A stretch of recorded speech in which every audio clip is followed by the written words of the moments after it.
Welcome to the 1 to 9 podcast for interesting insights and knowledge from animals and other beings within multidimensional realms. Welcome to another 1 to 9 podcast. I'm Karen. And I'm Diana. Today we're going Diane. Today we're going to be talking to bacteria. Bacteria are little animals. As far as I know, the very first animals to exist, and they're everywhere. And Diana's going to introduce the bacteria that want to talk to us first. Yeah, and I think this is actually a very good sort of like extension of our very first podcast where we talked about viruses. This time we're not just going to be talking about bacteria, we're going to be talking to bacteria. Whoa, talking to bacteria. I wonder if anyone's ever done that before.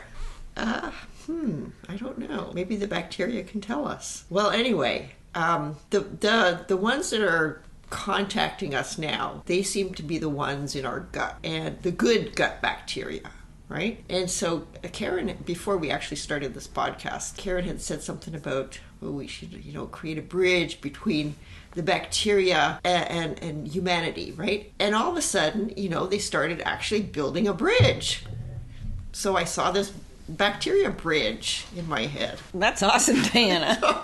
So anyway, so I figured, yes, they do want to talk to us. They may not have that much to say, and they have said that the name for them that they call themselves is the world, because basically, what is their world? Their world is the inside of our gut. So all the bacteria in our gut are called the world. Yeah, I mean, they don't name themselves individually. They all work together. This is one big, it is big in terms of numbers, but I guess it's not big in terms of space. It's a big community. So does this include the bacteria in our body too, like in our arms and legs and organs, or is it just the gut? No, we're just, at the moment, the ones that call themselves the world, this is just the good gut bacteria. Oh, the good gut bacteria. Oh, yeah. Oh, yes. They don't want to have anything to do with the bad gut bacteria. Those are really, really nasty creatures. And, it's like, I don't think we even want to ask them if they would like to talk to us and the good bacteria. Yeah. So does the good bacteria, when the good bacteria living in our guts, there are no bad bacteria, right? No, there are bad bacteria. Oh, so there's both living together. Both, yeah. I mean, they're constantly, the good bacteria is constantly trying to keep the bad bacteria out. They're waging a constant battle. That's interesting. For years, I thought of the bacteria as armies. The good army and the bad army going at it. Yeah. And there were certain things that fed the good bacteria and there were certain things that fed the bad bacteria, and you could actually help them, like arming them with certain good weapons. Yeah, good weapons, like good food or good thoughts, or what is it that the good bacteria want to say? Let's just ask that. In our gut, the world as they know our gut, but the world they know as the world. Yeah, right. What do they? Okay, this is the question. How to, in terms of weaponizing them, what do they need from us? And do they want us to call it weapons or support? No, I think they want us to call it weapons. Okay, so even though they're good bacteria, they're actually like really in battle, militant. Okay, it's like they've got to be on guard all the time. So what are they? Man. What are they asking for? They're asking you, not to eat any sugar. What? And not to eat any white flour. Not to eat any processed foods. Oh my gosh! It's like they don't like this stuff. It really kind of makes them weak. Oh, it makes the good bacteria weak. Yeah. What does it do to the bad bacteria? Does it make them strong, or it just makes the good bacteria weak? It's because, the bad bacteria. Well, no, I don't want to be talking to the bad bacteria. Right. The good bacteria also don't want to be talking to them. But if the good bacteria are weak, that means that they don't have enough strength and power to fend off the bad bacteria. Therefore, the bad bacteria grow in numbers. So the good bacteria want to keep on feeling strong and powerful. So we heard what they don't want, but what do they want? What do they want? They want fresh food. Fresh fruits and vegetables. Fresh fruits and vegetables? Yeah. Cooked or uncooked? Both. Both is good. And they want Ooh, they like dirt too. Are they suggesting we eat dirt or dirty food? Well, okay, not okay. They're clarifying this, right? They don't mean like dust or anything like that. They mean kind of like the earth that you could actually find on vegetables or fruits that are grown in or on the soil. So I shouldn't have washed Provided that, I mean, the soil has got bad things in it, like pesticides or whatever. So I shouldn't have washed the potatoes that I baked today before I baked them?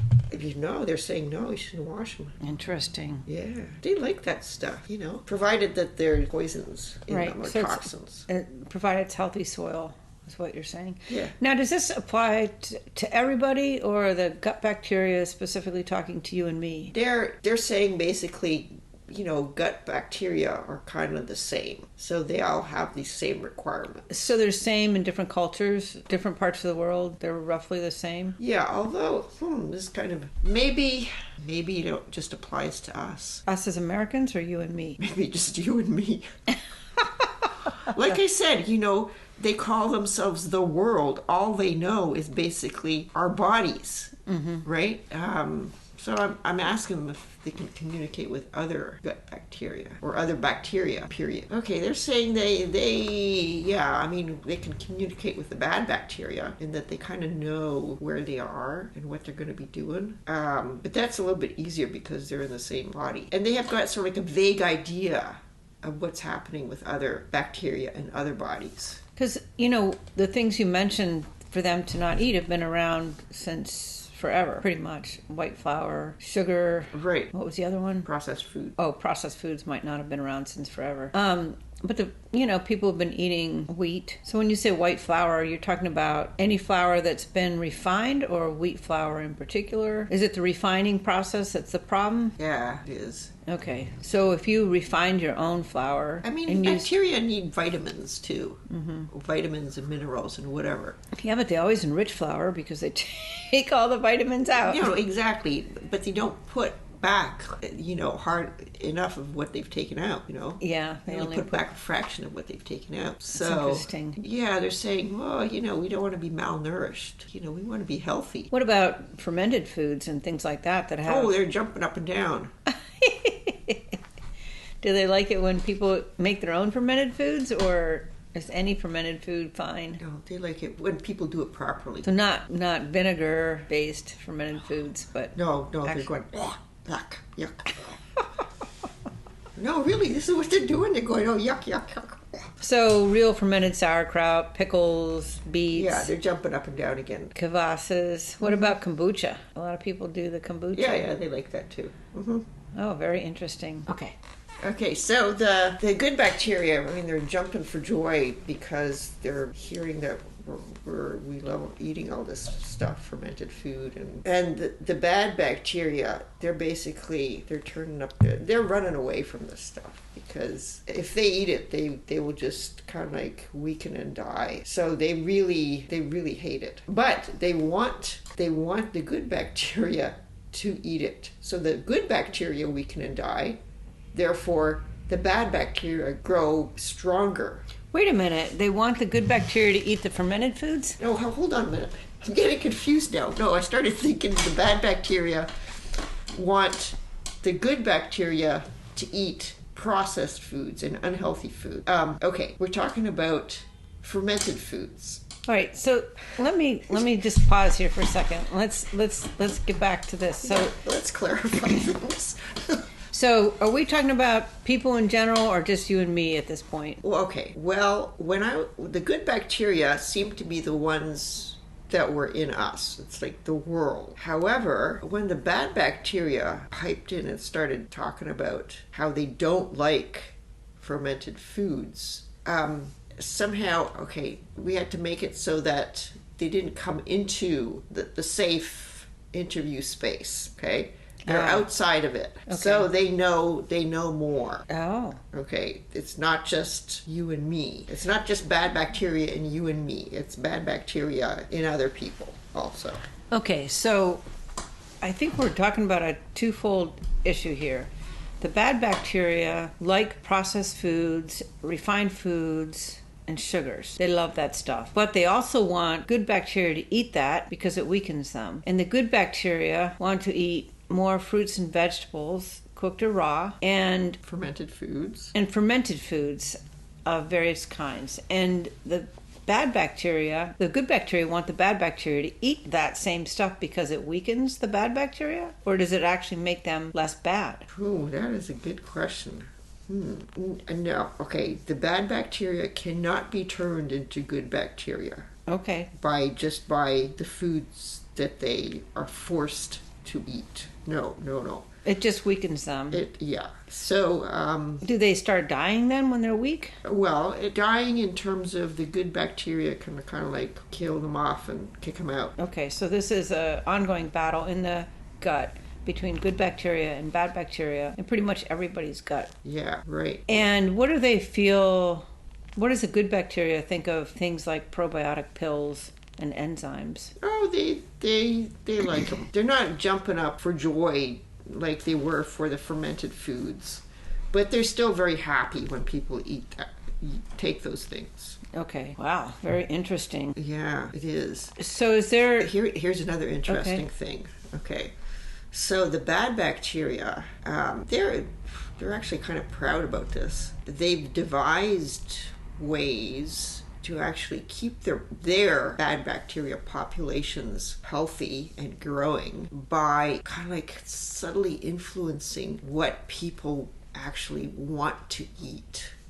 Wow. Yeah, I That's know. sneaky. It's very sneaky. So they're affecting... That's like a gut-brain connection. So the bacteria in the brain, the bacteria in the gut are actually influencing the brain to make people want to eat the kind of food that the bad gut bacteria need to actually. So the processed foods, the sugars, the Yeah. refined foods. Right. Yeah. Interesting. And they're saying, So "Oh, people yeah." are like zombies. They just listen to these bad bacteria.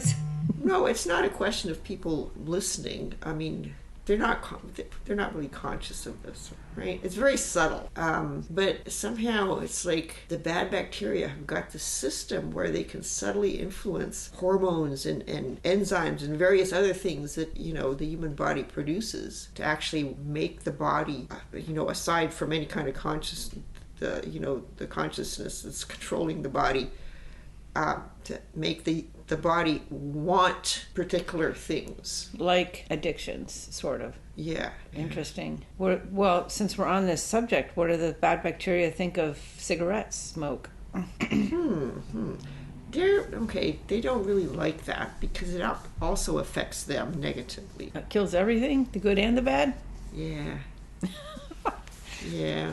That's not so good. Okay. And plus, also, they're saying that people who smoke a lot, they actually don't really have an appetite. So good and bad gut bacteria, right? They need people to eat. That's what they feed on, what people eat, right? So people who smoke or have any other kind of like alcohol. Do they like alcohol? Oh yeah, yes. Oh, that's sugar. Oh Okay. yeah, they love that. When they say you're meaning the bad bacteria right Yes, now love sugar. Yeah. Okay, bring it on. Bring it on, bad bacteria. So an addiction that's not related to specifically food, right? But actually suppresses like a human desire to eat food. They're not in favor of that. Okay. The bad gut bacteria. What do they think about fasting? A lot of people are fasting and eating once a day. No, they don't like that either. The bad bacteria don't like that. No, they don't. What about the good bacteria? Do they like that? Yeah, they do for some reason. They really do like that. Okay. They do because it makes their job a little bit easier somehow. Do the bad bacteria need to be fed more regularly than the good bacteria? Okay, the good bacteria seem to think so. Oh, interesting. And the bad bacteria are saying, well, we just eat all the time. That sounds like me. Eat all the time. We don't like it if there's nothing there to eat. Oh, so the fasting can really help clean out your bacteria. I have a question for the good bacteria that's a little different. Are there a lot of different kinds in the gut in your world? Yes. They're saying yes. There are specialists. There's bacteria that specialize in like animal type of foods. Like meat. Fresh animal foods, right? I mean, we're talking now about all kinds of foods that the good bacteria would like to eat, right? So yeah, there are specialists for that. There's specialists for vegetables. There's specialists for fruits. There's specialists for Fish or... yeah. I mean, they're saying they actually get to be quite specialized. Okay, so if you are eating a lot of meat, then do you not have enough specialists to just quickly move to eating a lot of vegetables? Oh no. I mean, Or vice versa? you will, okay, it seems like they're saying there's specialists of every kind, right? And depending on what the human that a particular world is in eats, the specialists of of a certain specialty will grow more, and so that's how they deal with it. So if this person is eating less animal and less plant food, they will have less of the specialist plant good bacteria. But that doesn't mean they don't have any. And if they start eating more of that, just those specialists will grow. That's Okay, all. interesting. And about how many different specialists are in the gut, like to make a healthy gut? Is there like a rough number, or is it too hard of a question? I don't know. It's like, I mean, they have not really counted themselves. And I mean, I was initially going to say hundreds, but I don't know if that's accurate. So is the bacteria in the gut, does that ever communicate with other bacteria in other organs? Interesting. Like the pancreas or the tonsils or the colon? Yeah, there are cousins. Cousins. Nice. They're all relatives. Okay. And do they ever move back and forth, or? Yeah, I don't know. I think the ones, okay, so you got the specialized gut bacteria, right? And then organs and various other areas of your body, you know, your blood, your brain matter, whatever. I mean, they've got their own further specialized bacteria. So they can't move back and forth. Okay, so gut bacteria never goes to the brain to visit their cousins. They may go to visit, but they can't really do anything, Oh, I see. you know. So what is the connection between a healthy gut bacteria and a healthy brain bacteria? Well, they both have to make sure that they're feeding themselves the right things that they. What feeds a brain bacteria? Oh, okay. Same kinds of things that the gut bacteria eat. Actually. Okay, so the... Oh, okay. But it's actually so like the gut bacteria have broken down everything that's in the gut. So the nutrients then are used by these other bacteria. Okay. All right. Well, that totally makes sense. So if they don't have enough nutrients, then the other bacteria won't have enough to eat. Right. Or conversely, if the bad bacteria are making most of, what do they make when they eat their refined foods? Do they make toxic nutrients or do they not provide any food at all for the brain bacteria? Oh, I think they do both, right? They've got like toxic things anti-nutrients, right? That are toxic, and then also because they're anti-nutrients, there's no nutrients, right? So there's toxins and no nutrients. Interesting. No nutrients. So your brain bacteria could be eating no nutrient bacteria or no nutrients. I mean, they could have no nutrients, and they could have toxins. Okay. Which are the anti-nutrients. Okay. So yeah, sorry, I was a little bit confused there. Or it sounded confusing. Yeah, it's kind of a confusing conversation. Wow, that's interesting. So and also it's like, ooh, the bad bacteria, yeah, they cause real havoc, right? But define havoc. Meaning, so like, you know, we're talking about the brain, right? And so it's like they're saying, whoa, yeah, we can make you get Alzheimer's. They are evil.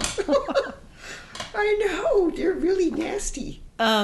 Interesting stuff here. It's a little different way of looking at all these bacterias, but what we want to do is we want to keep on having, you know, good conversations and sending good energy to the good gut bacteria. And good energy means good food. Yes, exactly. right? And so the emotions play a big role, like stress. It feeds somehow, restricts the bacteria or feeds the bacteria. Well, it causes your body to send out various kinds of hormones that interact negatively. With the good bacteria. Yeah. Interesting. So we should be talking to our good bacteria on a regular basis.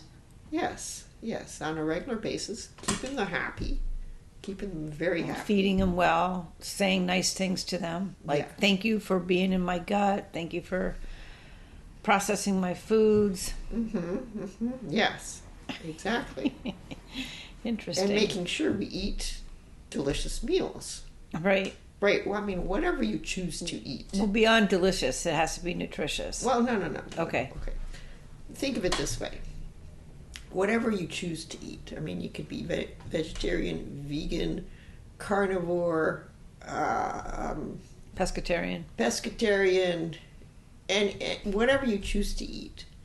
I mean, it has to be food that the good bacteria like. And in order to keep yourself happy and them happy, right? Because they want you to eat more food. Not to the extent where you actually get fat. That's not good, right? So they're saying, please make your meals delicious and healthy. And we're saying delicious because if you eat something that tastes good, you're not going to overeat. I feel like that's the opposite for me. If it tastes good, I'll eat twice as much. But This is what they're saying, Okay, interesting. I feel like everybody loves tasty food, but I'm wondering if, like, when I think of tasty food, my mouth starts to salivate and more enzymes go in, and it helps the whole breakdown process, theoretically. Right, exactly. So it almost like the food's easier for the bacteria to digest. Yeah, it makes their work easier. That's why they're saying eat delicious food. So is there any benefit to listening to you? I'm talking to the bacteria, the good bacteria right now, as far as looking at this ability of one's consciousness to be more receptive to a multidimensional realm or a expansive situation. I mean, they're asking you how it applies to them. well, it seems like right now we're talking to a lot of multidimensional beings, and we're talking to a lot of them about, greater understandings, which require an expansion in our consciousness. And how do they affect that? Like, what is their role in helping us expand our consciousness? The gut bacteria. Yeah. Ah, I see. Okay. Well, they're saying if you can actually communicate with us, these small little organisms, okay, that could be as small as one cell. You probably will be able to communicate with anything, any kind of multidimensional being. So in their world, it's like, I was going to say in their minds, they do have minds, They are contributing to our expansion and their expansion also by they themselves are multidimensional beings. Oh, very interesting. So I have read that bacteria were some of the very first animals to exist in what we call planet Earth. Do they have any information about that? Because it seems like they would have been around, if they've been around since the very, very beginning, that they actually are probably in some ways the most evolved. The most evolved animal. Well, no. Not necessarily the most complex animal or more intricate, but they must have some kind of knowledge since they've been there from the beginning. Or maybe they don't. Maybe they're just there supporting since the beginning. Okay. They're saying that somehow theirs has always been sort of like symbiotic relationships. They can't really exist on their own. And they believe it was like that in the beginning too. So, they don't really have such a, big collective knowledge base. It goes back thousands and thousands and thousands of years. They kind of like know what's happened to them in the past 100 years or so. So they're just kind of like guessing at what was in the past. But they're saying that, yeah, they've always been symbiotic. So basically they cannot exist on their own. All right, so they've always had a host. So somewhere along the line, them being just first and being a bacteria on its own is probably not exactly true. I mean, they could have been, not exactly true. Right? There's exactly. more. There's more to the story that can they shed light on the rest of the story, or like I said, I don't think their collective memory doesn't go back so far. okay. Is there any kind of final message that they might have for us? They're saying, eat healthy, be happy. Help us fight the bad bugs. That's what they're saying. Okay. All right. Thank you for not the bed bugs, but the bad bugs. Thank you for speaking up, bacteria, the world of bacteria in my gut and Dana's gut and everybody's gut. That was very interesting. Yeah. Gosh. Okay, they're saying bye. Bye. Glad to have helped. That's all for this episode of the 1 to 9 podcast. Thank you for listening, and please sign up for our newsletter at 1to9podcast.com.